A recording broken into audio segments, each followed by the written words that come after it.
പ്രവാസ ലോകത്തും ഒരുമയുടെ കരുത്ത് കാട്ടി മലയാളികൾ. റുഹിമോൾ ചികിത്സാ ഫണ്ട് കളക്ഷൻ ലക്ഷ്യത്തിലെത്തി. 5 മാസം മുമ്പാണ് ഖത്തറിൽ ജോലി ചെയ്യുന്ന പാലക്കാട് സ്വദേശികളായ റിസാൽ നിഹാല ദമ്പതികളുടെ മകളായ മൽക്ക റൂഹിക്ക് പ്രസവിച്ച 2ാം മാസം വാക്സിനേഷന് വേണ്ടി ഹമദ് ആശുപത്രിയിൽ പ്രവേശിപ്പിച്ചപ്പോൾ കുട്ടിയുടെ ശാരീരിക അനക്കത്തിൽ അസ്വാഭാവികത കണ്ടതോടുകൂടിയാണ് മാരകമായ സ്പൈനൽ മസ്കുലാർ അട്രോഫിയാണെന്ന് സിദ്ര ഹോസ്പിറ്റലിലെ പരിശോധനയിൽ വ്യക്തമാകുന്നത്. 1.16 മില്യൺ ഖത്തർ റിയാൽ, ഏകദേശം 26 കോടി രൂപ ചികിത്സയ്ക്കായി ആവശ്യമാണെന്ന് ഡോക്ടർമാർ വിധിയെഴുതി.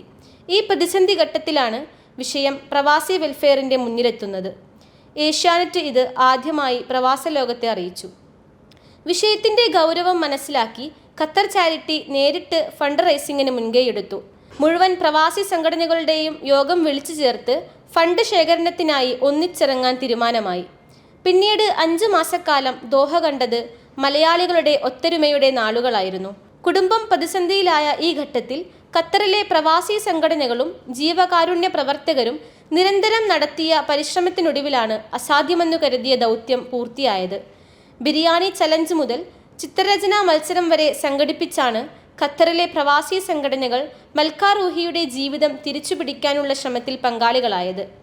KMCC, Pravasi welfare, Samskriti, Incas, OICC, Kerala cultural centre, youth forum Qatar, Nadumuttam Qatar, ICF, Qatar Sparsham, IYC Qatar, Qatar Indian Pravasi forum, Qatar Indian Islahi centre തുടങ്ങിയ സംഘടനകളും ഖത്തർ മലയാളീസ് എന്ന സോഷ്യൽ മീഡിയ കൂട്ടായ്മ, വിവിധ വ്യാപാര വാണിജ്യ സ്ഥാപനങ്ങൾ, ഇന്ത്യൻ സ്കൂളുകൾ തുടങ്ങി ചെറുതും വലുതുമായ സംഘടനകളും സ്ഥാപനങ്ങളും നടൻ മമ്മൂട്ടി ഉൾപ്പെടെയുള്ള വ്യക്തികളും മൽക്ക റൂഹിയുടെ ചികിത്സാ ഫണ്ട് ശേഖരണത്തിൽ പങ്കാളികളായി. പെരുന്നാളും ആനുവൽ മീറ്റും സ്പോർട്സും എല്ലാം ഫണ്ട് ശേഖരണത്തിനുള്ള അവസരങ്ങളാക്കി.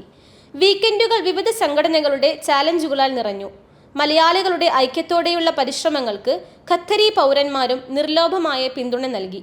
ഒപ്പം വിവിധ രാജ്യക്കാരും സഹകരണവുമായെത്തി. ഫണ്ട് കളക്ഷൻ 74.56 ലക്ഷം ഖത്തർ റിയാൽ, 17.13 കോടിയിലെത്തിയപ്പോൾ ബാക്കി തുക പ്രത്യേക ഇളവിൽ മരുന്ന് കമ്പനിയുമായുള്ള ചർച്ചയിൽ ലഭ്യമാവുമെന്ന് സിദ്ര ഹോസ്പിറ്റൽ അറിയിച്ചതോടെ ഖത്തർ ചാരിറ്റി കളക്ഷൻ ഔദ്യോഗികമായി അവസാനിപ്പിച്ചു. ICBF സെക്രട്ടറിയും സാമൂഹിക പ്രവർത്തകനുമായ മുഹമ്മദ് കുഞ്ഞി, ജീവകാരുണ്യ പ്രവർത്തകനും പ്രവാസി വെൽഫെയർ പ്രവർത്തകനുമായ ഷെഫീഖ് അലി എന്നിവർ ചേർന്നാണ് പ്രവാസി സമൂഹത്തിൽ ഫണ്ട് ശേഖരണത്തിന്റെ കോർഡിനേഷൻ നിർവഹിച്ചത്.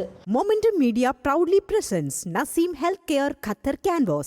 Naseem Healthcare, the destination care.